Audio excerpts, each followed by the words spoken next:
والصلاة والسلام على رسول محمد صلى الله عليه وسلم مدد يا رسول مدد يا سادة البصر مدد يا مشايخ الدستور مولانا شيخ عبد الحفاظ داستان شيخ محمد الحقاني مدد طریقاتنا والصحبة والخير في الجميع. ہمارے رسول اللہ صلی اللہ علیہ وسلم فرماتے ہیں کہ یہ اچھا نہیں ہے کہ مسلمانوں کے بیچ ایک دوسرے سے ناراضگی 3 دن سے زیادہ ہو. یہ مسلمانوں کے لیے جائز نہیں ہے. بالکل.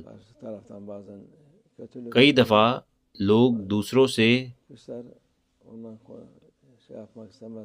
دھوکہ کھاتے ہیں، وہ پریشان ہوتے ہیں اور پھر ان کے ساتھ معاملات نہیں رکھنا چاہتے اور زیادہ.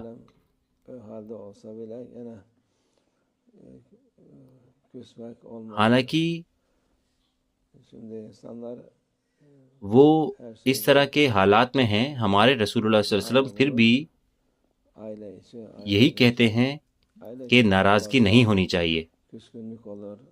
آج کل لوگ ہر چیز میں بہانے ڈھونڈتے ہیں، چاہے خاندان میں چاہے خاندان سے باہر. خاندان کے بیچ زیادہ ناراضگی ہے آپس میں، بعد میں یہ دشمنی بن جاتی ہے اور یہ دشمنی چیزوں کو بدتر کر دیتی ہے. اس لیے ہمارے رسول اللہ صلی اللہ علیہ وسلم کہتے ہیں کہ اچھائی اچھائی کو کھینچتی ہے اور برائی برائی کو، اور ناراضگی ایک طرح کی برائی ہے. بالکل، جب تک مسلمان اللہ کے راستے سے باہر نہ جائیں آپ کو ان کے ساتھ معاملات رکھنے ہیں. لیکن اگر وہ راستے سے باہر جاتے ہیں اور دین سے باہر جاتے ہیں اور چیزیں ہیں، تب آپ کو ان کے ساتھ معاملات نہیں رکھنے ہیں. لیکن یہ ضروری ہے کہ مسلمان ایک دوسرے کو سہارا دے. انہیں اپنی غلطی قبول کرنی چاہیے اور معاف کرنا چاہیے اگر غلطی ہو. یہ ہے جو مسلمانوں کو کرنا چاہیے. نہیں تو جیسے ہم نے کہا دھیرے دھیرے یہ اور زیادہ بدتر چیزوں میں تبدیل ہو جائے گا،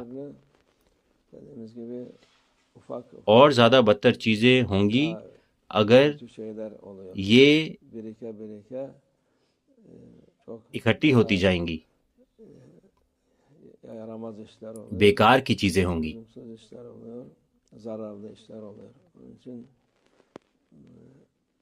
نقصان دائک چیزیں ہوں گی. اس لیے ہمیں آپس میں صلح کرنی چاہیے. ہمیں اپنی غلطیاں پتہ ہونی چاہیے، ان کو نہ دہرانا اللہ کے یہاں مقبول ہے، یہ بہتر ہے. مسلمانوں کو ایک جٹ ہونا چاہیے.